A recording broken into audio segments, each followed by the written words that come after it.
Hello students, मैं doctor Ramdhiraj Yadav, प्रवक्ता राजनीति विज्ञान, संत तुलसीदास पीजी कॉलेज कादीपुर सुल्तानपुर। मैं इस वीडियो के माध्यम से अरस्तु के संविधान के वर्गीकरण के बारे में बीए भाग 2 के विद्यार्थियों को कुछ बताना चाहता हूँ। अरस्तु को अंग्रेजी में अरिस्टोटल के नाम से जाना जाता है। राजनीति विज्ञान के जनक अरस्तु का जन्म 384 ईसा पूर्व में मकदूनिया के तट पर स्टेगिरा नामक स्थान पर हुआ था और उनकी मृत्यु 322 ईसा पूर्व में हुई थी। अरस्तु के गुरु का नाम प्लेटो था और शिष्य का नाम सिकंदर था। अरस्तु अपने जीवन में लगभग 400 ग्रंथ लिखा, जिसमें पॉलिटिक्स सर्वश्रेष्ठ रचना है। राजनीतिक चिंतन के इतिहास में अरस्तु पहला दार्शनिक है जिसने वैज्ञानिक दृष्टिकोण अपनाकर अपना राजनीतिक विचार प्रतिपादित किया। प्लेटो द्वारा प्रारंभ किए गए आदर्शवादी विचारों को वैज्ञानिक रूप देने का श्रेय प्लेटो के प्रधान शिष्य अरस्तु को प्राप्त है। अरस्तु गुरु शिष्य की परंपरा का तीसरा सोपान था। सुकरात के बाद प्लेटो और प्लेटो के बाद अरस्तु का नाम आता है। इसलिए यूनानी राजनीतिक चिंतन के बारे में कहा जाता है, यूनान का राजनीतिक चिंतन सुकरात के जीवन में बीज की भांति आया, प्लेटो के जीवन में लता की भांति फैला और अरस्तु के जीवन में पुष्प की भांति खिल उठा। अरस्तु राजनीतिक चिंतन के इतिहास में वैज्ञानिक दृष्टिकोण अपनाकर अपना राजनीतिक विचार प्रतिपादित किया। अरस्तु जीवन के अंत में एक एकेडमी खोला जिसे लाइसियम के नाम से जाना जाता है। अरस्तु को बैठकर पढ़ाने की आदत नहीं थी, वह कॉलेज कैंपस में टहल के पढ़ाता था, इसीलिए उसकी एकेडमी को पर्यटन स्थल और अरस्तु को भ्रमणशील दार्शनिक या चिंतक कहा जाता है। अब मैं आपको अरस्तु के संविधान के वर्गीकरण के बारे में बताऊंगा। राजनीति विज्ञान के जनक अरस्तु द्वारा किया गया संविधान का वर्गीकरण राजनीतिक चिंतन को कोई मौलिक देन नहीं है, क्योंकि अरस्तु के गुरु प्लेटो ने अपनी प्रसिद्ध कृति स्टेट्समैन में संविधान का वर्गीकरण किया है, जिससे प्रभावित होकर अरस्तु ने अपने संविधान का वर्गीकरण किया। अरस्तु 158 संविधानों का अध्ययन करके अपने संविधान का वर्गीकरण किया। अरस्तु अपनी प्रसिद्ध कृति पॉलिटिक्स के भाग 3 में संविधान के वर्गीकरण की बात करता है और भाग 4 से 6 में विभिन्न संविधानों का वर्गीकरण करता है। अरस्तु के अनुसार राज्य का आधार संविधान है, अर्थात संविधान के स्वरूप से ही राज्य का स्वरूप निर्धारित होता है। इसलिए संविधान में परिवर्तन का अर्थ राज्य का परिवर्तन होता है। अरस्तु के अनुसार संविधान का अर्थ एवं परिभाषा। अरस्तु संविधान के लिए यूनानी शब्द पालिटिया का प्रयोग किया है, जिसे अंग्रेजी में कॉन्स्टिट्यूशन कहा जाता है और हिंदी में जिसे संविधान कहा जाता है।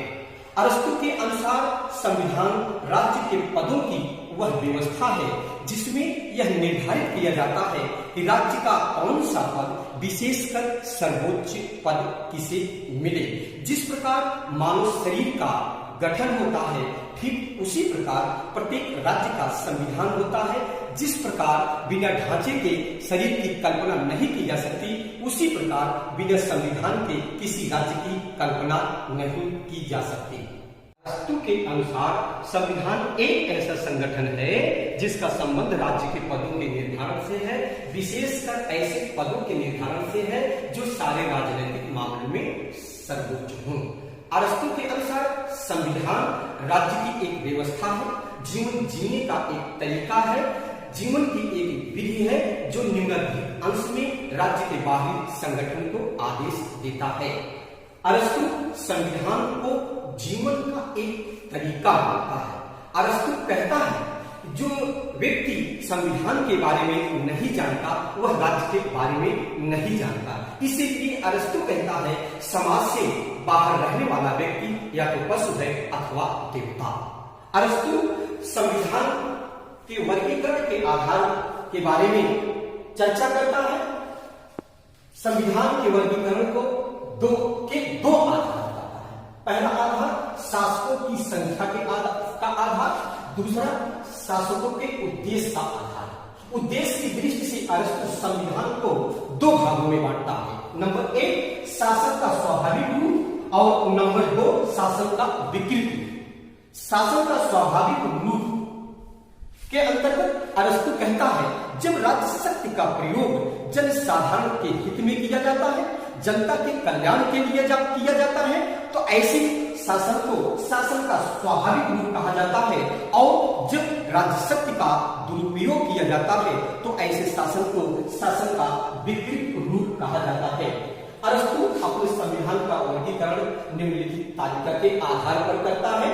जैसे प्रथम आधार संख्या का आधार, द्वितीय आधार उद्देश्यों का आधार, जिसमें संख्या के आधार पर शासकों की संख्या, एक व्यक्ति का शासन, कुछ व्यक्तियों का शासन, अनेक व्यक्तियों का शासन। तो शासन के स्वाभाविक रूप के अंतर्गत अरस्तु 3 प्रकार के शासन प्रणाली की बात करता है, जिसमें राजतंत्र या एकतंत्र, अभिजात्य तंत्र या कुलीन तंत्र, वैधानिक या लोकतंत्र। और दूसरा शासन का विकृत रूप के अंतर्गत निरंकुश तंत्र या स्वेच्छाचारी तंत्र, वर्गतंत्र या गुटतंत्र या धनिक तंत्र, तीसरा भीड़ तंत्र या प्रजातंत्र। अरस्तु के अनुसार राजतंत्र में जब राजा शुभ के आधार पर, कानून के आधार पर, सत्ता के आधार पर, विधि के आधार पर शासन का संचालन करता है, और शासन संचालन की शक्ति जब एक व्यक्ति के हाथ में होती है तो ऐसे शासन प्रणाली को राजतंत्र या एक तंत्र के नाम से जाना जाता है। अरस्तु कहता है कि जब राजा या शासक अपने आदर्श से गिर जाता है, स्वार्थ की पूर्ति में लग जाता है, जनता की भलाई के स्थान पर बुराई करने लगता है, तो राजतंत्र दूषित हो जाता है। और जब राजतंत्र दूषित हो जाता है वह निरंकुश तंत्र और स्वेच्छाचारी तंत्र में बदल जाता है। स्वेच्छाचारी तंत्र में शासक अपनी स्वेच्छा से अपने स्वार्थों की पूर्ति में शासन का संचालन करता है, और प्रजातंत्र प्रजा के ऊपर जो है मनमाना अत्याचार करने लगता है। कुछ व्यक्तियों का शासन जिसे अभिजात्य तंत्र या निरंकुश तंत्र के अभिजात तंत्र या कुलीन तंत्र के नाम से जाना जाता है। अभिजात तंत्र जब मुट्ठी भर लोग शासन संचालन की शक्ति अपने हाथ में लेते हैं और वे सत्य के आधार पर या शुभ के आधार पर या विधि के आधार पर शासन का संचालन करते हैं। ये मुट्ठी भर लोग शासन का संचालन जनता के हित में करते हैं, जनता की भलाई के लिए करते हैं, तो ऐसे शासन प्रणाली को कुलीन तंत्र के नाम से जाना जाता है। किंतु जब ये मुट्ठी भर लोग शासन का संचालन अपने हित के लिए, अपने वर्ग विशेष के लिए या अपने स्वार्थों की पूर्ति के लिए करते हैं, वर्ग बनाकर या गुट बनाकर शासन संचालन की शक्ति अपने हाथ में ले लेते हैं, तो उसे वर्ग तंत्र या गुट तंत्र या धनिक तंत्र के नाम से जाना जाता है। अनेक व्यक्तियों का शासन जिसे वैधानिक लोकतंत्र के नाम से जाना जाता है। वैधानिक लोकतंत्र में सारी जनता, प्रत्येक जनता शुभ के ज्ञान के आधार पर, शक्ति के ज्ञान के आधार पर या विधि के आधार पर शासन संचालन में अपनी भागीदारी निभाती है, तो ऐसी शासन प्रणाली को वैधानिक लोकतंत्र के नाम से जाना जाता है। अरस्तु कहता है कालक्रम के अनुसार शासन संचालन में परिवर्तन होता है। जब वैधानिक लोकतंत्र के लोग अपनी स्वेच्छा से विधि की अवहेलना करते हैं, कानून की अवहेलना करते हैं, अपने स्वार्थों की पूर्ति में लग जाते हैं, अपनी अपनी डबली और अपनी अपनी राज्य का शासन करने लगते हैं, तो ऐसी शासन प्रणाली को भीड़ तंत्र या प्रजातंत्र के नाम से जाना जाता है। इसीलिए अरस्तु कहता है एक बार शासन का स्वाभाविक रूप होता है और दूसरी बार शासन का विकृत रूप होता है। जिस प्रकार से हमारी साइकिल का पहिया गोलाकार चक्कर काटता रहता है, राउंड लगाता रहता है, उसी तरह से अरस्तु का यह संविधान जो है चक्कर लगाता रहता है। जैसे राजतंत्र से निरंकुश तंत्र, निरंकुश तंत्र से कुलीन तंत्र, कुलीन तंत्र से वर्गतंत्र, वर्गतंत्र से वैधानिक लोकतंत्र, वैधानिक लोकतंत्र से भीड़ तंत्र, फिर राजतंत्र, राजतंत्र से निरंकुश तंत्र, निरंकुश तंत्र से कुलीन तंत्र, कुलीन तंत्र से वर्गतंत्र, वर्गतंत्र से वैधानिक लोकतंत्र, वैधानिक लोकतंत्र से भीड़ तंत्र, फिर राजतंत्र। इस तरह से शासन प्रणाली चक्कर काटती रहती है। अरस्तु इसी प्रकार से अपने संविधान का वर्गीकरण करता है। किंतु अरस्तु द्वारा किए गए संविधान के वर्गीकरण की आलोचना करते हैं, क्योंकि वर्तमान समय में प्रजातंत्र का युग है, जिसकी जो है अरस्तु सबसे घटिया शासन प्रणाली मानता है। दुनिया के अधिकांश देशों में संसदात्मक, अध्यक्षात्मक, एकात्मक शासन प्रणाली है। संसार में अधिकांश राज्यों में प्रजातंत्रात्मक शासन प्रणाली का प्रयोग किया जाता है। इसलिए अरस्तु द्वारा किए गए इस वर्गीकरण की अनेक आलोचक आलोचना करते हैं, किंतु अरस्तु इन शासन प्रणालियों के अतिरिक्त एक सर्वश्रेष्ठ शासन प्रणाली का चित्रण हमारे आपके सामने प्रस्तुत करता है, जिसे मिश्रित संविधान कहा जाता है, या सर्वश्रेष्ठ शासन प्रणाली कहा जाता है, या मध्यम वर्ग तंत्र कहा जाता है।